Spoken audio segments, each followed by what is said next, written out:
Votre magazine Littérature Jeunesse, Raconte-moi ton livre, vous est présenté par Joupi Bébé Bonheur, l'expert en sourire d'enfant. La librairie antillaise, le premier distributeur antillais de biens culturels et de loisirs, vous présente Raconte-moi ton livre, votre magazine Littérature Jeunesse.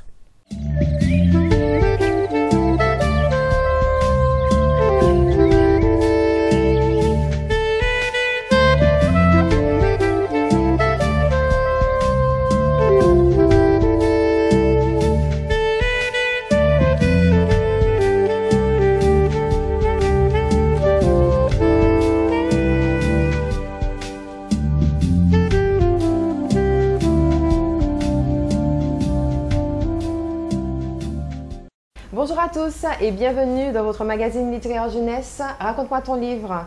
Aujourd'hui, nous sommes à la bibliothèque de Sainte-Luce en compagnie d'Angélique. Bonjour Angélique. Bonjour Fabienne. Alors Angélique, aujourd'hui nous allons aborder quel thème avec ces charmants petits téléspectateurs? Alors aujourd'hui nous allons parler d'un auteur, Oui. un auteur de jeunesse, Évelyne Brizou-Pellène, voilà, qui a écrit de très beaux ouvrages pour les enfants. Alors, qui est Évelyne Brizou-Pellène, c'est ça?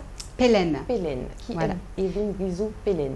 Alors, qui est-elle? En fait, on la connaît par son écriture surtout. Hein. Donc, c'est quelqu'un déjà qui a beaucoup voyagé jeune. Elle a vécu au Maroc. Elle est bretonne au départ. Ah, elle est française alors? Elle est française. Et elle est née dans les années 50. Et en fait, c'est vraiment la littérature contemporaine de jeunesse. Donc, elle écrit autant des livres, je dirais, avec beaucoup de suspense, déjà pour toutes les tranches d'âge, jusqu'à au moins 15 ans. Et puis, elle a une écriture facile, simple, mais en même temps avec beaucoup de suspense. Donc, elle a aussi fait des livres, des romans qui font un peu peur, avec des mystères, des livres qui se passent aussi dans le passé. Comme dans le présent. En fait, elle nous fait vraiment voyager, cette auteure-là. Et elle nous apprend, c'est très pédagogique aussi, donc elle a écrit des livres sur l'Antiquité aussi, où elle nous apprend des choses, comment ça se passait, par exemple en Grèce antique, mais de façon très ludique, très agréable pour les enfants. Voilà. De manière à découvrir un petit peu ce qui s'est passé avant, et exactement. Sans pour cela être trop rébarbatif.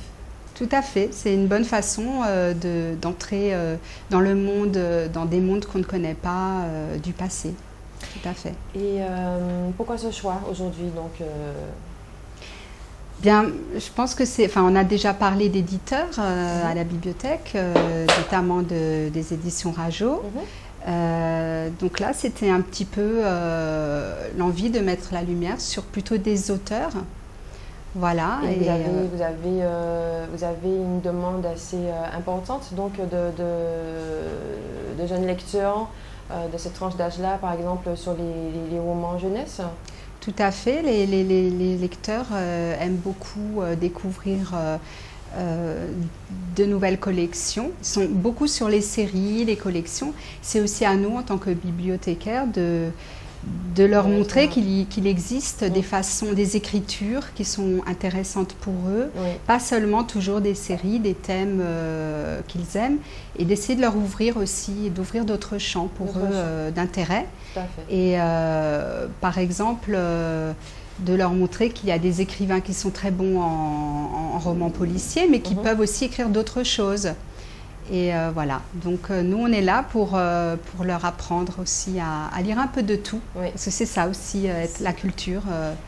C'est un grand partage aussi, tout à fait. Des connaissances. La lecture, oui, c'est un grand partage, c'est vrai. Et donc, en fait, le travail d'approche, justement, pour trouver des lecteurs du club de lecture que ça intéressait, ça s'est bien passé? Bien écoutez, oui, ils connaissent déjà un petit peu l'émission et c'est vrai qu'ils avaient envie de partager encore, donc c'est positif. Très bien. Donc nous allons commencer tout de suite avec notre premier présentateur, donc Leïla. Donc à tout de suite avec Leïla.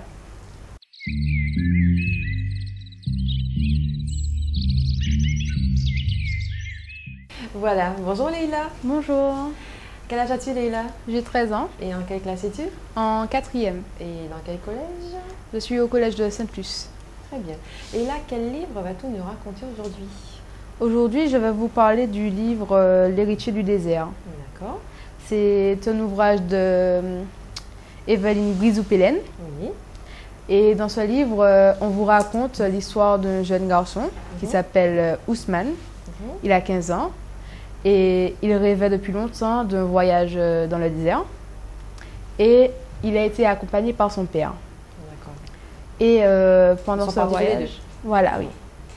Et pendant ce voyage, ben, son père, il ne voyait plus la personne riche que les gens lui avaient donné comme étiquette. Son père est riche alors? Normalement, oui. D'accord. Et dans ce livre, eh ben, plus ils avancent dans le désert, et plus il découvre son père comme un être silencieux, étant plutôt renfermé et, comment dire ça, enfin, étant comme un être plutôt, Introverti. voilà. Et qu'il ne ressemble pas du tout à une personne comme on voit dans la rue, c'est-à-dire une personne sûre d'elle ou autre. Et c'est au cours de ce voyage qu'il a appris que, en fait, c'est dur de vivre, d'avoir une vie de nomade. Ce que son père a, quoi. Donc en fait, ils sont partis dans le désert et ils vivent carrément une vie de nomade comme les personnes Voilà. qui y vivent. D'accord. Voilà. C'est une expérience. Voilà. Et ensuite, le jeune homme, eh ben, il a rencontré une demoiselle dans le désert, mais en fait, il ne sait pas encore ce qu'elle est vraiment, parce qu'elle est très jolie, mais elle est, comment dire ça, envoûtante. Donc, voilà, les gens supposent qu'elle est... De la famille de nomades? Comment? De la famille des nomades? Non, Non, une touriste aussi? je pense, oui. D'accord. Et ben, cette fille, eh ben, on se posait des questions, ce qu'elle pourrait être. Parce qu'elle a un don, enfin, pour attirer les gens. D'accord. Donc, il se pose la question. Le mystère. Voilà, c'est le mystère. Voilà. Et bon, ensuite, ensuite la fin, vous allez le découvrir en le lisant. Oui, très bien. Donc en fait, tu traduirais ce roman comment dire, de fantastique, de romantique, d'aventure. C'est un roman plus d'aventure, je dirais. D'aventure. D'accord. Et de découverte aussi. De découverte. Et il y a quelque chose de très intéressant, c'est que ce jeune homme qui part avec son père, c'est à ce moment-là, lors de ce voyage, qu'il va découvrir en fait la vraie personnalité de son père. Oui. Donc en vivant ensemble dans la maison, il ne se rendait pas compte de voilà. qui il était. Et il a vu vraiment les qualités de son père à travers cet ouvrage. Ça peut être intéressant. Il y a plein de personnes qui vivent comme ça, en effet. Ils se côtoient dans la famille et ils ne savent pas en fait compte vraiment qui est la ils personne. sont parce qu'ils ne partagent pas assez de choses. Et en faisant un voyage comme ça d'aventure avec l'un des parents ou les parents, la famille, on apprend à découvrir effectivement les membres de la famille, c'est important. Oui. Eh bien, j'invite les amis téléspectateurs et avec Leïla à découvrir cet ouvrage, donc L'héritier du désert. Oui, oui. Voilà. Très bien. De quelle maison d'édition? C'est Hachi Jeunesse. D'accord. Très bien. Ben, on te remercie, Leïla. Merci.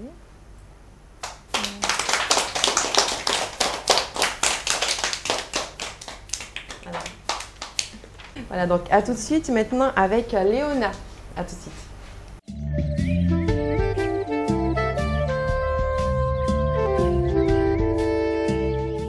Voilà, donc mes chers amis téléspectateurs, tout d'abord je voulais vous remercier donc d'être fidèles à notre émission, de par vos nombreux appels au standard de Zouk TV.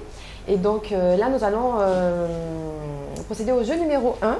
Donc les deux premiers téléspectateurs qui appelleront le standard de Zouk TV au 05 96 71 27 27 se verront récompensés d'un bon cadeau pour récupérer un album à colorier avec sticker. C'est un objet très tendance en ce moment.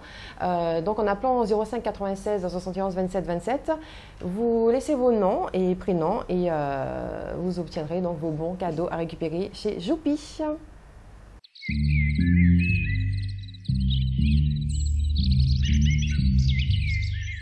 Voilà, donc on se retrouve avec Léona qui va nous présenter son livre. Bonjour Léona. Bonjour, Quel âge as-tu Léona? j'ai 9 ans. Et en quelle classe es-tu? C'est MEC Où? École Mister A Cabrisseau, À Sainte-Luce. à Sainte-Luce. Voilà. Donc Léona, quel livre vas-tu nous raconter aujourd'hui? Évelyne Pelin. Vas-y. Ce livre parle d'une fille qui s'appelle Chloé et un extraterrestre qui s'appelle Estraboudin et une maîtresse et sa mère et 2 filles. D'accord. Il était une fois, Chloé, elle a 8 ans. Elle était dans sa chambre. Pour aller à l'école, elle a décidé de prendre une chaussette. Elle a décidé de prendre dans son bac à jouets, vu que c'est là se trouvent ses vêtements. Puis, elle a pris une chaussette. Elle a pris une chaussette et elle a vu qu'elle avait une chaussette qui était trouée. Donc, elle a regardé, elle a décidé, comme elle se imaginait des choses, donc elle a décidé de regarder dans le bac à jouets s'il n'avait pas un extraterrestre. Ah ouais. Donc, elle a mis une balle dans le trou Ah ouais. et l'estraboudin a mangé la balle. Elle est partie pour ne pas effrayer l'extraterrestre. Donc, elle est partie. Puis, après, elle a redonné d'autres balles à l'extraterrestre. Puis, après, elle s'est dit, mince alors, j'ai plus de balles pour mon volet. Comment je vais faire alors? Eh oui. Puis, après, elle est allée à l'école. Elle a pris son petit déjeuner. Elle est partie, elle est allée à l'école. Elle est retournée. Puis, elle est retournée chez elle. Puis, après, elle a décidé de communiquer avec l'extraterrestre. L'extraterrestre, après, elle a demandé comment l'extraterrestre s'appelait. Parce que l'extraterrestre, ça parlait. Après, elle a pris un livre magique et elle a regardé comment l'extraterrestre s'appelait. Après, ils ont commencé à parler. Elle est allée à l'école avec l'estraboudin. Alors, attends. Il y a l'extraterrestre et l'extraboudin. Tout ça se passe dans sa chambre, c'est ça? Oui. D'accord. L'extraterrestre, c'est pas l'extraboudin? L'extraterrestre, c'est l'estraboudin. Ah, d'accord. Très bien. Je comprends mieux. Donc là, elle l'emmène à l'école avec elle. Non, en fait, l'extraterrestre, il a désobéi. Chloé, elle a dit à l'extraterrestre de rester dans sa chambre pour ne pas que sa mère le voie. Ah oui. Puis, elle est allée à l'école avec son cartable, tout ça. Et puis après, elle voit, quand elle est dans sa classe, elle voit sa mère vient avec un cartable. Puis, elle a levé le doigt, elle a dit, maîtresse, est-ce que je peux aller aux toilettes? Mais le cartable, l'extraterrestre s'est transformé en cartable. Puis, elle a râpé le sac dans la main de sa mère. Elle est allée aux toilettes et l'écharpe, vous savez qu'est-ce qui s'est passé? L'écharpe, elle a dit à l'extraterrestre de se transformer en éléphant. Après, en écharpe. Et puis après, ça a sonné. Après, elle est allée dans les toilettes. Elle a fermé la clé. Elle a dit à l'extraterrestre de se transformer en écharpe. L'extraterrestre a pris l'écharpe. L'extraterrestre a serré le cou. Et puis après... C'est pas gentil, ça? Non, c'est pas très très gentil, ça. Il était en colère, l'extraterrestre. L'extraterrestre... Et puis l'extraterrestre a dit, pourquoi il ne faut pas serrer le cou? Parce que Chloé a dit que sinon je risque de m'étouffer et de mourir. Mais il ne faut pas tout expliquer aux extraboudins parce que les extraboudins, ils sont un petit peu tintins. D'accord. Tu vas nous lire un petit paragraphe, hein? Comme ça, on verra un petit peu une idée de comment l'auteur raconte cette histoire. D'accord. Là, s'écrit-il, il se précipite sur ma lampe de bureau et avant que j'aie pu intervenir, il dévisse l'ampoule et la plisse dans son ventre. Hein, c'est comme ça qu'il mange, je comprends. Voilà pourquoi il préfère les objets ronds. Ça passe plus facilement de ses petits yeux fureteurs. Il balaie la pièce, puis il fonce sur mon landau de poupée. Heureusement, je ne joue plus avec et avale les 4 roues. Bon sang, il va saccager ma chambre. Je crie. Arrête! Tu ne peux pas manger n'importe quoi. Il s'immobilise et me regarde d'un air surpris. J'entre, je reprends alors. Demandez-moi. Je vais voir ce que je peux faire. Rien que des pierres taillées, des diamants, des rubis, des émeraudes, quelquefois accompagnés de fines lamelles, les d'or arrosés d'un filet de pétrole. Tu aimes ça? Moyen. Bravo! Mais bravo! Nous avons là, chers amis téléspectateurs, une future actrice.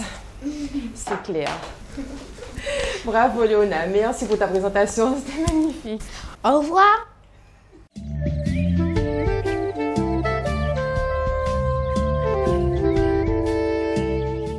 Voilà donc notre deuxième jeu de cette émission. Chers amis téléspectateurs, je vous invite à rentrer en communication avec le standard de Zouk TV, donc au 05 96 71 27 27, pour récupérer des bons cadeaux remis par la librairie antillaise pour tout achat à la librairie antillaise de la Galeria. A tout de suite au standard.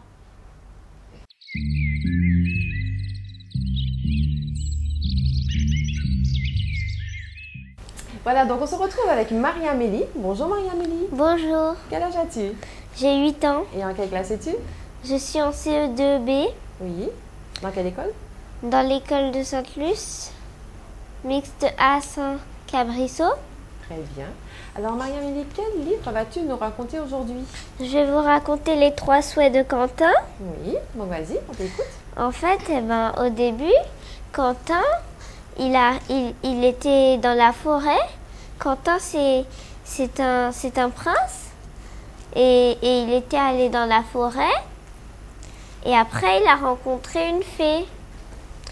Et après, la fée, en fait, il l'a rencontrée parce que elle s'était cassé les ailes.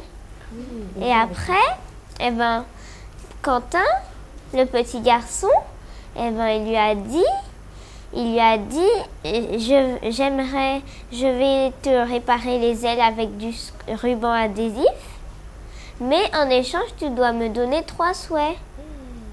Et puis après, quand il a voulu faire les 3 souhaits, Quentin, il a fait 2 souhaits, et puis après, il a fait 2 souhaits, et après, il a dit en plus des 2 souhaits, comme 3e souhait, il veut encore 3 souhaits.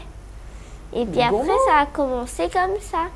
Et puis, ça, il a fait, à chaque fois, il disait ça. Et puis après, après, il a demandé une échelle avec une montre. Mais après, la fée, elle a dit qu'il n'y aurait pas de piles dans la montre. Et puis après, il a demandé des piles. Ah, oui. Mais ça faisait son 3e souhait. Alors, il pouvait pas faire d'autres souhaits. Alors, après, il est allé dans la forêt. Et puis après, vous allez savoir ce qui va se passer. On va raconter la fin. Mais dites-moi, elle exauçait tous les souhaits comme ça de Quentin, ou elle a finalement exaucé que 3 vœux? Elle exauçait tous les souhaits. Ah oui? Mais elle était énervée quand elle les exauçait. Et il lui a réparé ses ailes au moins? Oui. Ah, quand même. Tu vas nous lire un petit paragraphe? D'accord. Il ne faisait rien de ce que l'on demandait, s'expliquait à faire tout ce qu'on lui interdisait, se laver les dents avec du chocolat fondu, le visage avec du beurre, persiller les mains avec de la peinture bleue et les pieds, ma foi, il ne les lavait jamais, parce qu'il trouvait suffisamment de patauger dans les flaques. Quentin fut drôlement étonné de rencontrer une fée, car on lui avait toujours dit que seuls les enfants sages pouvaient en voir. « Qu'est-ce que tu fais là » demanda-t-il. « Hélas, gémit la fée, je me suis laissée surprendre par la grêle et mes ailes sont toutes endommagées. » Elle se mit à sangloter. Eh bien, on applaudit. C'est une belle petite histoire et à mon avis, avec plein de rebondissements avec ce petit chenapan de Quentin, n'est-ce pas? Oui. Très bien. Ben, merci. Et donc, à tout de suite avec la sélection lecture.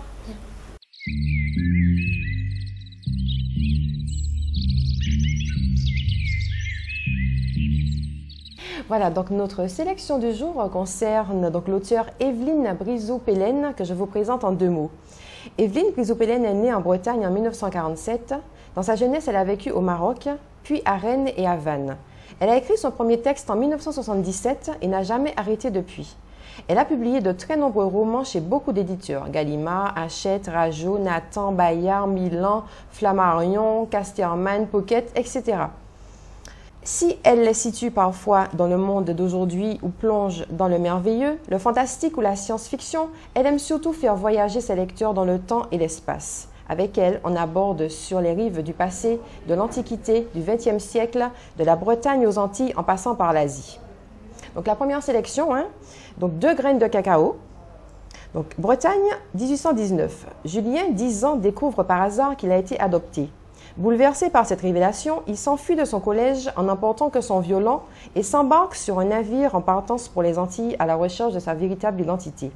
Une fois en route, le bateau change de cap vers les côtes africaines pour un autre genre de commerce. On est au début du 19e siècle. L'auteur nous donne une idée de ce qu'on appelle le commerce triangulaire, sans pour autant échapper à quelques clichés et retrace l'histoire de ces grandes plantations antillaises. La dureté de la vie des esclaves et la violence qui a pu naître dans leur cœur sont évoquées à travers l'histoire pleine d'humanité de Julien. Un roman dense, mais dont la lecture est facilitée par l'intrigue et portée par un style littéraire agréable. Deuxième sélection, de l'autre côté du ciel. Quand Moïse et Ruben quittent leur tribu, le peuple du centre du monde, pour aller au bout de la terre, ils ignorent tous des dangers qui les attendent. Moïse, fils du chef, doit rapporter un coquillage pour prouver qu'il est digne de succéder à son père. Dans ce monde des premiers âges, le chemin est plein d'inconnus et de pièges qu'il leur faudra déjouer s'ils veulent survivre.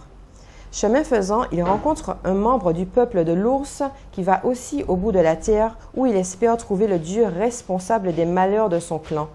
Au contact de cet étranger, de ses traditions et de ses valeurs, Moïse et Ruben sont amenés à remettre en question leurs croyances et leurs certitudes. Troisième sélection, Les 3 filles de Chorsky. Ce livre a été publié sous d'autres titres choisis par les éditeurs, mais jamais sous celui qu'elle aurait voulu, Les 3 filles de Chorsky. Et enfin, le voilà. Donc, il est sorti en 2012. Dans les paysages enneigés de la Russie d'Ivan le Terrible, fin du XVIe siècle, le jeune cosaque Alexis est désigné pour une délicate mission. Il doit récupérer en toute discrétion un document précieux qui est entre les mains de la fille d'un riche marchand. Pour cela, il a le choix entre la tuer ou l'épouser. Mais en arrivant chez le marchand Chorsky, il s'aperçoit que celui-ci n'a pas une, mais 3 filles, et que, selon l'habitude du temps, elles vivent enfermées dans le Tirem, l'appartement des femmes. Comment les atteindre et comment savoir laquelle possède la fameuse lettre signée du tsar? Peut-être en s'adressant à la jolie servante, Tania, une étrange servante d'ailleurs, bien mystérieuse. Peu à peu, Alexis se lie d'amitié avec les gens de la maison et, malgré la menace que fait peser sur eux le tsar Ivan le Terrible, il trouve le moyen de leur venir en aide, au point que tous ses projets vont finir par en être bouleversés. Un traîneau qui file sur la neige, des filles enfermées dans une prison dorée, un campement de cosaques, des marchands emmitouflés dans des fourrures, des semeurs de terreur, portant à leur selle une tête de chien. Voilà les images que m'évoque le mot Russie. La Russie d'autrefois, celle d'Ivan le Terrible. Voilà, c'est tout pour notre sélection du jour.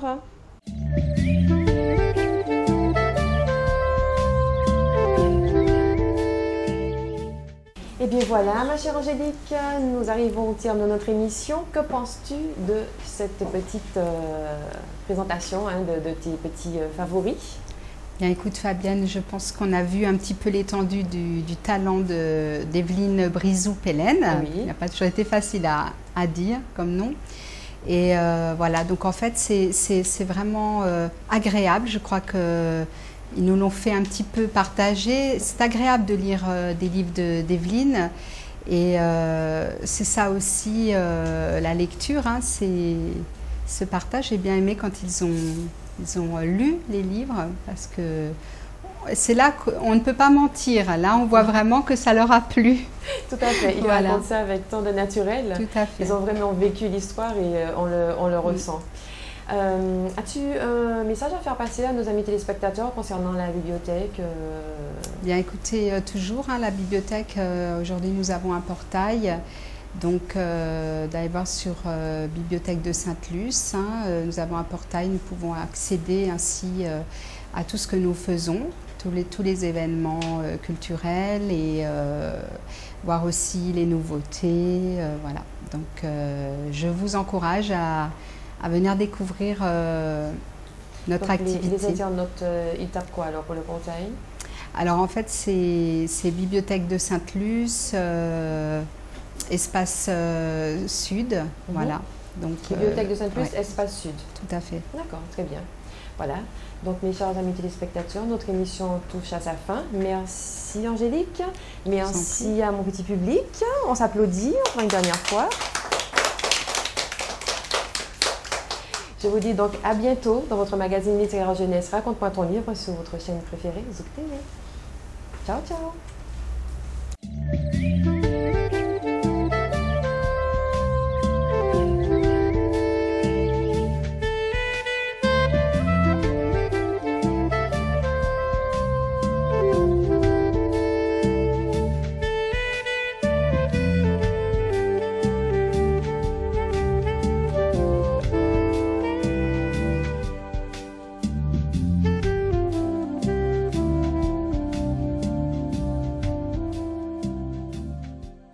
Votre magazine littérature jeunesse, Raconte-moi ton livre, vous a été présenté par Joupi Bébé Bonheur, l'expert en sourire d'enfant. La librairie antillaise, le premier distributeur antillais de biens culturels et de loisirs, vous a présenté Raconte-moi ton livre, votre magazine littérature jeunesse.